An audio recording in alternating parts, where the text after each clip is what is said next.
இன்றைய வீடியோவில் நாங்கள் பார்க்க போவது உங்களது பேய்டேஸை பற்றி பார்க்க போகிறோம். இந்த பேய்டேஸ் என்பது பார்த்தீங்கன்னா ஒவ்வொரு நபர்களின் லைஃப்பிலும் அது ஒரு இம்பார்ட்டன்ட் நாளாக இருக்குமே சொன்னால் அந்த நாளில் செய்கின்ற சில விஷயங்களை வைத்துத்தான் அவர்களின் ஃபைனான்ஸ் ஸ்டேபிளாக இருக்க முடியுமா இல்லை தொடர்ந்தும் ப்ரோக்காக இருக்க முடியுமா என்கின்ற டிசிஷனை எடுக்க முடியும். ஏனென்றால் பொதுவாகவே சம்பளம் வந்தவுடன் பல பேர்கள் செய்கின்ற பேட் ஹேபிட் தான் அவர்களை தொடர்ந்தும் ப்ரோக்காக வைத்திருக்கின்றது. ஸோ அதனால் தான் இந்த வீடியோவில் 5 வழிமுறைகளை நான் ஷேர் பண்ண போன்றேன். இந்த 5 வழிமுறைகளை நீங்களும் ஃபாலோ பண்ணினால் காலப்போக்கில் உங்களது ஃபைனான்ஸை ஸ்டேபிளாக வைத்திருக்கலாம் என்பது எனது நம்பிக்கையாக இருக்கிறது. ஸோ இதை பற்றி மேலதிகமாக நீங்களும் அறிந்து உங்கள் ஃபைனான்ஸை ஈவன் பெட்டர் ஆக்க வேணுமாக இருந்தால் இந்த வீடியோவை தொடர்ந்து ஸ்கிப் பண்ணாமல் பாருங்கள். அதே சமயம் இந்த வீடியோ உங்களுக்கு மட்டுமில்லை உங்களது ஃப்ரெண்ட் அல்லது உங்கள் ஃபேமிலிக்கு கூட யூஸ்ஃபுல்லாக இருக்கும். அவர்களிடமும் ஷேர் பண்ணிவிடுங்கள். இந்த வீடியோவை பார்த்ததுக்கப்புறம் இது உண்மை உங்களுக்கு பிடித்திருந்தால் அல்லது உங்களுக்கு ஒரு பிரயோசனமாக இருந்தால் மறந்துடாமல் இந்த வீடியோக்கு ஒரு லைக்கையும் போட்டுவிட்டு இந்த சேனலையும் சப்ஸ்கிரைப் பண்ணி விட்டு இந்த பெல் நோட்டிஃபிகேஷனையும் ஆன் பண்ணி விடுங்கள். சரி, வாங்க இன்றைய வீடியோக்கு செல்வோம். சார், இப்போது இன்று நாங்கள் பார்க்க போவது இந்த பேய்டேஸை பற்றி பார்க்க போகிறோம். ஏன்னு சொன்னால் ஒவ்வொருத்தர் லைஃப்பிலும் இந்த பேய்டேஸ் ஒன் ஆஃப் த இம்பார்ட்டனாக இருக்கும். அன்றைய தினம் எடுக்கின்ற சில முடிவுகள் வைத்துத்தான் தொடர்ந்தும் அவர்கள் ஃபைனான்ஸ் ஸ்டேபிளாக இருக்க முடியுமா இல்லை தொடர்ந்தும் ப்ரோக்காக இருக்க முடியுமா என்பதை டிசைட் பண்ணிக்கொள்ளலாம். ஏனென்றால் சில பேட் ஹேபிட்களை தொடர்ந்து செய்யும் பொழுது அது காலப்போக்கில் உங்களை தொடர்ந்தும் அப்படியே வைத்திருக்கும். ஸோ அதிலிருந்து விடுபட வேணுமாக இருந்தால் சில சேஞ்சுகளை நீங்கள் செய்து தான் ஆக வேணும். ஸோ அதனால் தான் இந்த வீடியோவில் 5 வகையான விஷயத்தை பற்றி நாங்கள் பார்க்க போன்றோம். சரி, இப்போது இந்த 5 விஷயத்தை பார்ப்பதற்கு முன்னம் உலகத்தை பார்த்தீங்கன்னா 2 வகையான மக்கள் இருக்கின்றார்கள். ஒரு மக்கள் பணக்காரர்கள், இரண்டாவது மக்கள் இதை மிடில் கிளாஸ் அல்லது கஷ்டப்பட்ட மக்களாக இருக்கின்றார்கள். இந்த மிடில் கிளாஸ் அல்லது கஷ்டப்பட்ட மக்களின் மைண்ட் செட் எப்படி ஒர்க் பண்ணுவது பார்த்தீங்கன்னா சம்பளம் வந்தவுடன் செய்கின்ற முதல் விஷயம் தங்களுக்கு இருக்கின்ற எக்ஸ்பென்ஸுக்காக ஸ்பெண்ட் பண்ணுவது. உதாரணத்துக்கு பில் பே பண்ணுவது, இல்லை தங்களுக்கு தேவைப்படுற என்ஜாய்மெண்ட்டுக்கான என்டர்டைன்மெண்ட்டுக்காக பே பண்ணுவது. அப்படிப்பட்ட விஷயத்தை தான் முதலில் செய்வார்கள். மிகுதியாக இருக்கிற பணத்தில் தான் பல மற்ற விஷயத்தை பண்ணுவார்கள். இருந்தாலும் இந்த பட்ஜெட் போடுவது, இல்லை சேவ் பண்ணுவது, இன்வெஸ்ட் பண்ணுவது என்பது குறைவாக இருக்கின்றது. ஆனால் இந்த பணக்காரர்கள் செய்கின்ற விஷயம் அதுக்கு ஒப்போசிட்டாக பல விஷயத்தை முதலில் பண்ணிவிட்டு தான் தங்களுக்கு தேவைப்படுகின்ற எக்ஸ்பென்ஸுக்காக அதை ஸ்பெண்ட் பண்ணுவது வழக்கமாக இருக்கின்றது. அதே சமயம் அவங்க சொல்கின்ற ஒரே விஷயம் இருக்கின்ற பணமோ அல்லது வருகின்ற புது பணமோ தங்களுக்காக ஒர்க் பண்ண வேண்டும் என்பது தான் அவர்கள் மைண்டில் ஆல்வேஸ் செய்கின்ற ஒரு விஷயமாக இருக்கின்றது. ஆனால் இந்த மிடில் கிளாஸ் அல்லது கஷ்டப்பட்ட மக்களின் மைண்ட் செட் அப்படின்னு பார்த்தீங்கன்னா தாங்கள் பணத்துக்காக வேலை செய்வதும் பணத்துக்கான அந்த டைமை ட்ரேட் பண்ணுவதாக அவர் தொடர்ந்தும் பண்ணிக்கிட்டு வருகின்றார்கள். இந்த மைண்ட் செட் எப்போது மாறுகின்றதோ அப்போது தான் ஃபைனான்ஸில் பெட்டர் ஆகலாம் என்கின்ற ஒரு விஷயம் பல பேர்கள் சொல்லுகின்றார்கள். பல புக்குகள் கூட அதை பற்றி தான் எழுதியிருக்கின்றார்கள். ஸோ அதுக்கான புக்குகள் தேவைப்பட்டால் அதுக்கான ரெக்கமெண்டேஷனை வருகின்ற காலத்தில் வருகின்ற வீடியோவில் செய்கின்றேன். பட் இருந்தாலும் இந்த பூர் அல்லது ரிச் பீப்புளுக்கான டிஃப்ரெண்ட் இது தான். மணியை ரிச் பீப்புளின் மெயின் மைண்ட் செட்டே பணம் தங்களுக்காக ஒர்க் பண்ண வேண்டும் என்பதும், பூப்பிளின் மைண்ட் செட் தாங்கள் பணத்துக்காக ஒர்க் பண்ண என்பது தான். உலகத்தில் இருக்கின்ற பாப்புலேஷனில் ஆல்மோஸ்ட் 1% தான் ரிச் பீப்புளாக இருக்கின்றார்கள். மீதியாக இருக்கின்ற 99% மக்கள் அனைவருமே இதை மிடில் கிளாஸ் அல்லது கஷ்டப்பட்ட மக்களாக தான் இருக்கின்றார்கள். ஸோ அதனால் தான் நீங்களும் இந்த 1% வர வேணுமாக இருந்தால் உங்களது மைண்டை மாற்றி அமைக்க வேண்டும். உங்கள் மைண்ட் செட் மாற்றி அமைக்கும்போது மூலம் தான் அதை செய்ய முடியும். ஸோ அதனால் தான் இந்த வீடியோவில் நான் ஷேர் பண்ணுகின்ற இந்த 5 விஷயத்தை நீங்களும் ஃபாலோ பண்ணினீர்கள். ஆனால் மேபி காலப்போக்கில் உங்களது ஃபைனான்ஸை நீங்கள் கூட ஸ்டேபிள் ஆக்கலாம் என்பது எனது நம்பிக்கையாக இருக்கும். சார், வாருங்கள் இப்போது ஸ்டெப் 1 என்னென்று பார்த்து விடுவோம். ஸ்டெப் 1, உங்களது பேங்க் அக்கௌண்ட்டை ரிவ்யூ பண்ணுங்கள். அதுவும் உங்களது பேடேக்கு முதல் நாள். இது எதற்கென்று பார்த்தீங்கன்னா உங்களது பேங்க் அக்கௌண்ட்டை பார்க்கும் பொழுது எதற்கெல்லாம் ஸ்பெண்ட் பண்ணியிருக்கின்றீர்கள், எதற்கு ஸ்பெண்ட் பண்ணியது எல்லாமே தேவையற்ற செலவுகள் அல்லது எவ்வளவு அமௌண்ட்டுகள் உங்கள் அக்கௌண்ட்டில் சேவ் ஆக இருக்கின்றன என்பதை நீங்கள் கண்டறிந்து கொள்ள முடியும்.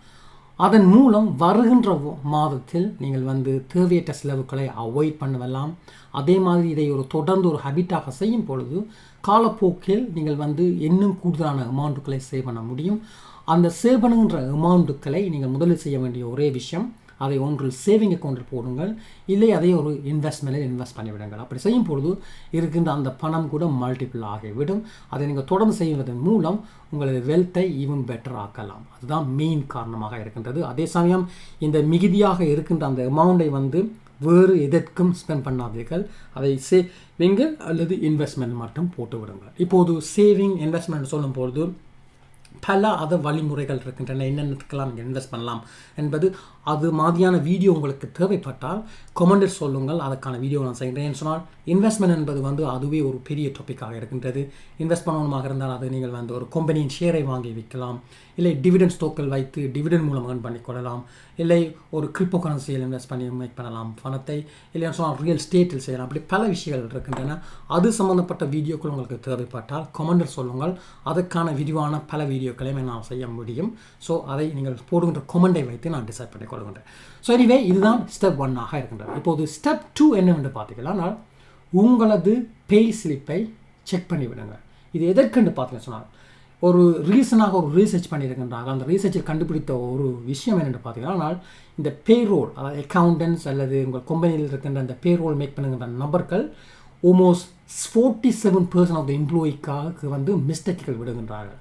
அந்த மிஸ்டேக் எப்படி இருக்குன்னு பார்த்தீங்கன்னா, இதை டேக்ஸை கூடுதலாக சார்ஜ் பண்ணியிருப்பார்கள், அது குறைவாக சார்ஜ் பண்ணியிருப்பாங்க, இல்லைன்னு சொன்னால் சில பேமெண்ட் எடுத்திருப்பார்கள், எடுக்காமல் விட்டுருப்பார்கள். இப்படி பல மிஸ்டேக்கள் விடும் காரணத்தினால் அவர்கள் காலப்போக்கில் ஒரு ப்ராப்ளத்தில் சந்திக்கலாம். ஏன்னு சொன்னால் ஒரு டேக்ஸை மட்டும் குறைய சார்ஜ் பண்ண வேண்டும் வைத்துக்கொள்ளுங்கள். அந்த டேக்ஸ் இயரில் திருப்பி ரீகேல்குலேட் பண்ணும்பொழுது அந்த மிஸ் ஆன அமௌண்ட்டை நீங்கள் திருப்பவும் கவர்மெண்ட்டுக்கு பேமெண்ட் நடைபெறும். ஸோ அது கூட அந்த மாத முடிவில் அந்த ஒரு பெருந்தொகையை நீங்கள் பே பண்ண வேண்டுமாக இருந்தால் உங்களிடம் அதுக்கான சேவிங் இல்லை என்று வைத்துக்கொள்ளுங்கள். ஸோ அதனால் உங்களை இன்னும் ப்ரோக் ஆக்கிவிடும். இப்படி பல ப்ரோப்பங்களை உருவாக்கிவிடும். ஸோ அதனால் தான் உங்களது பே ஸ்லிப்பை பாருங்கள். உங்களுக்கு கரெக்டான அமௌண்ட்டை போட்டுக்கின்றார்களா, அதில் ஏதாவது மிஸ்டேக் இருக்கிறா என்பதை பார்த்து விடுங்கள். அதே மாதிரி பே ஸ்லிப்பில் இருக்கின்ற அந்த எக்ஸாக்ட் அமௌண்ட் தான் உங்கள் பேங்க் அக்கௌண்ட்டில் வந்ததோ என்பதையும் பார்க்க வேண்டியது ஒரு முக்கியமாக இருக்கின்றது. இதை மிஸ் பண்ணும் காரணத்தினால் பல பேர்கள் பல ப்ராப்ளங்களை கூட சந்தித்திருக்கிறார்கள். அது மட்டும் இந்த ரீசர்ச்சின் படி ஒரு 47% ஆஃப் எம்ப்ளாய்க்கு இப்படி ப்ராப்ளங்களை ஃபேஸ் பண்ணுறாங்க என்று வைத்துக்கொள்ளுங்கள். அது எவ்வளவு ரிஸ்கியாக இருக்கும் என்பதையும் மைண்டில் வைக்கிறாங்க. ஸோ அதுதான் இந்த ஸ்டெப் 2 இருக்கும். வாங்க இப்போது ஸ்டெப் 3 என்னென்று பார்த்து விடுவோம். அது பே யுவர் செல்ஃப் ஃபர்ஸ்ட். அதாவது உங்களுக்கு முதலில் நீங்கள் பே பண்ண வேண்டும் என்பது தான். இப்போது நான் ஏற்கனவே சொல்லியிருக்கிறேன், இந்த பணக்காரர் மைண்ட் எப்படி ஒர்க் பண்ணணும்னு சொன்னால், தங்களுக்கான முதல் பே அந்த வந்த சேலரியிலிருந்து தங்களுக்கு பே பண்ணி விடுவார்கள். அவர்கள் எப்படி பண்ணுவார்கள் பார்த்தா, ஆல்ரெடியே டிசைட் பண்ணி விடுவார்கள். இருக்கின்ற அந்த சம்பளத்தில் ஒரு 5 அல்லது 10 அல்லது 20% இதற்காக ஒதுக்குவது என்பது தான். அதைத்தான் முதலில் செய்வார்கள். அதை எடுத்து தங்களுக்காக எடுத்து விடுவார்கள். அது ஏன் என்று பார்த்தீங்கன்னு சொன்னால், எடுக்கின்ற அமௌண்ட்டை வைத்து இதை அவர்கள் சேவிங் பண்ணுவார்கள், இல்லை அதை இன்வெஸ்ட்மெண்டில் போடுவார்கள், இல்லைன்னு சொன்னால் பர்சனல் க்ரோத்துக்கான பர்சனல் டெவலப்மெண்ட்டுக்காக ஸ்பெண்ட் பண்ணுவதாக இருக்கின்றது. அந்த பணம் அவர்களுக்கு மட்டும்தான். அது வைத்திருக்கின்ற வெல்த்தை மல்டிபிள் ஆவதற்காக எடுக்கின்ற பெர்சன்டேஜாக இருக்கின்றது. கூடுதலாக அவரேஜான பணக்காரர்கள் ஆல்மோஸ்ட் 20% அதை எடுத்து அப்படி செய்வாங்க ஒவ்வொரு மாதம். நீங்கள் அதுக்காக 20% எடுக்க வேண்டிய அவசியம் இல்லை. மேபி ஒரு 2% அல்லது 5% அல்லது 10% ஸ்டார்ட் பண்ணுங்கள்.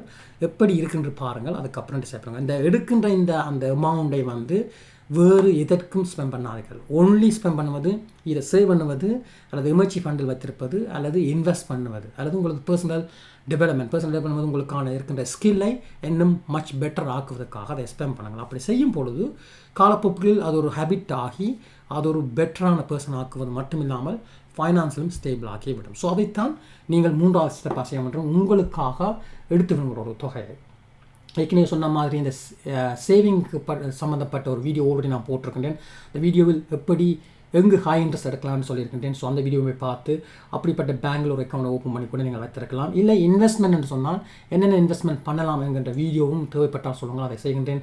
உதாரணத்துக்கு டிவிடெண்ட் ஸ்டாக், அல்லது ஒரு கம்பெனியின் ஸ்டாக்கை வாங்கி விற்பது, கிரிப்டோ வாங்கி விற்பது, இல்லைன்னு சொன்னால் ரியல் எஸ்டேட், அதில் எப்படி இன்வெஸ்ட் பண்ணுங்கிற விஷயப்பட்ட வீடியோக்களையும் நான் காலப்போக்கு செய்கின்றேன். ஸோ அது வேணுமென்றால் மட்டும் கமெண்டில் சொல்லிவிடுங்க.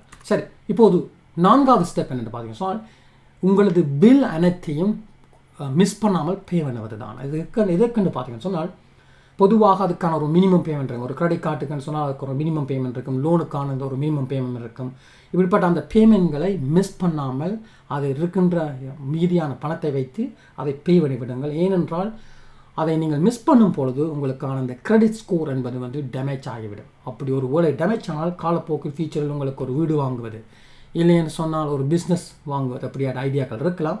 அப்போது அது கடினமாகிவிடும். சொன்னால் அந்த கிரெடிட் ஸ்கோர் டேமேஜ் ஆகக்கூடாதுன்னு சொன்னால் உங்களது பில் எல்லாத்தையும் கவர் பண்ணக்கூடிய அமௌண்ட்டும் இருக்க வேண்டும். அதே சமயம் அதை பே பண்ணியும் விடுங்கள். மாதம் எவ்வளவு தேவை என்பது கூட. ஓகே, அடுத்தது ஸ்டெப் 5 என்பது பட்ஜெட் யுவர் ரிமைனிங் மணி. இப்போது பட்ஜெட் எதுக்குன்னு பார்த்தீங்கன்னு சொன்னால், பொதுவாக நாங்கள் செய்யாத ஒரு மிஸ்டேக்கே பார்த்தீங்கன்னு சொன்னால் பட்ஜெட் போடுவது. இப்போது 5வது ஸ்டெப் தான் இருக்கின்ற எவ்வளவு அமௌண்ட்டோ அதை வைத்து பட்ஜெட் போடணும்.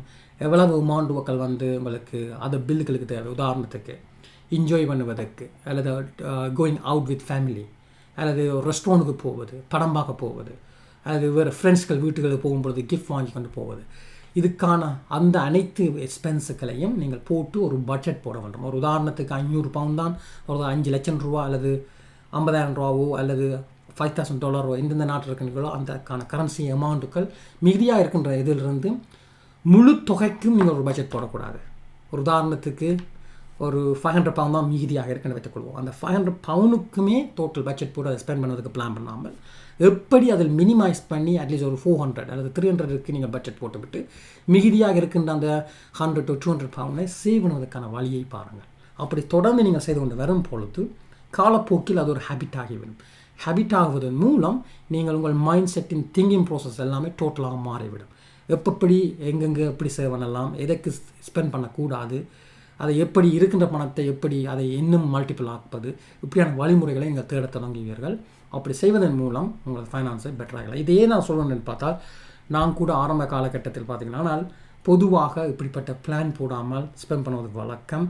அதில் உண்மையில் எனது பர்சனல் லைஃப்பில் பார்த்தால் நான் உண்மையில் ஆரம்ப காலகட்டத்தில் ஒழுங்கான வழிமுறைகள் செய்யவில்லை. ஆனால் இப்போது அதை செய்வதன் மூலம்தான் எப்படி அது இம்ப்ரூவ் ஆகியிருக்கின்றது என்பது எனக்கு தெரியும். இதனால் தான் நான் கூட இதை சொல்லுகின்றேன். சொன்னால் இது எல்லாமே எனது பர்சனல் எக்ஸ்பீரியன்ஸில் இருந்து நான் செய்கின்ற வழிகளை வைத்து தான் உங்களுக்கும் சொல்லுகின்றேன். ஆனால் எப்படி நான் இம்ப்ரூவ் ஆனனோ அதே மாதிரி நீங்கள் இம்ப்ரூவ் ஆவதன் மூலம் உங்களது ஃபைனான்ஸை மோர் ஸ்டேபிளாக வைத்திருக்கலாம் என்பது தான். ஸோ இப்போது நான் என்ன செய்ய பண்ணுறது பார்த்தீங்கன்னா அடுத்த வீடியோ எப்படி பண்ண போகிறது பார்த்தீங்கன்னா சொன்னால் இந்த 50-30-20 என்கின்ற ஒரு ரூல். இந்த 50-30-20 ரூல் என்பது பார்த்தீங்கன்னா சொன்னால் உங்களது பட்ஜெட்டை எப்படி அலோகேட் பண்ண வேண்டும், எப்படி ஸ்பிளிட் பண்ண வேண்டும், அப்படி செய்வதன் மூலம் எப்படி உங்களை ஈவும் பெட்டராக மணி சேவ் பண்ணுவது அல்லது உங்களது ஃபைனான்ஸ் ஸ்டேபிளை என்ன பெட்டர் ஆக்குங்கிற ஒரு வழி தான் இந்த ரூல். கூட நான் கூட அப்ளை பண்ணிக்கின்றேன் பர்சனலாக. ஸோ அதை பற்றின வீடியோ தான் நான் வருகின்ற வீடியோ நான் செய்ய போகிறேன். அதை பார்ப்பதன் மூலம் உங்களுக்கு அது பெரிய பிரயோசனமாக இருக்குமென்னு நம்புகின்றேன். ஸோ அந்த வீடியோவும் பார்க்கணுமாக இருந்தால் இதுவரை என்ன சேனல் கூட சப்ஸ்கிரைப் பண்ணாமல் பார்த்து கொண்டிருப்பீர்கள். அப்படி இருந்தால் கூட மறந்து சப்ஸ்கிரைப் பண்ணி விட்டு அந்த நோட்ஸ் ஆன் பண்ணுங்கள்.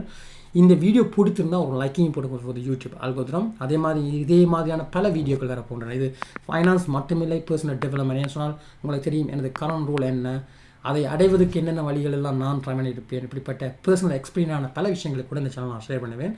ஸோ அதிலிருந்து கூட உங்களுக்கு பிரயோசனமாக இருக்கலாம். ஸோ மறந்துடாமல் மற்றவர்களும் இந்த வீடியோவையும் ஷேர் பண்ணிவிடுங்கள். ஸோ உங்களை இன்னொரு சந்திக்கின்றேன். You guys take care and goodbye.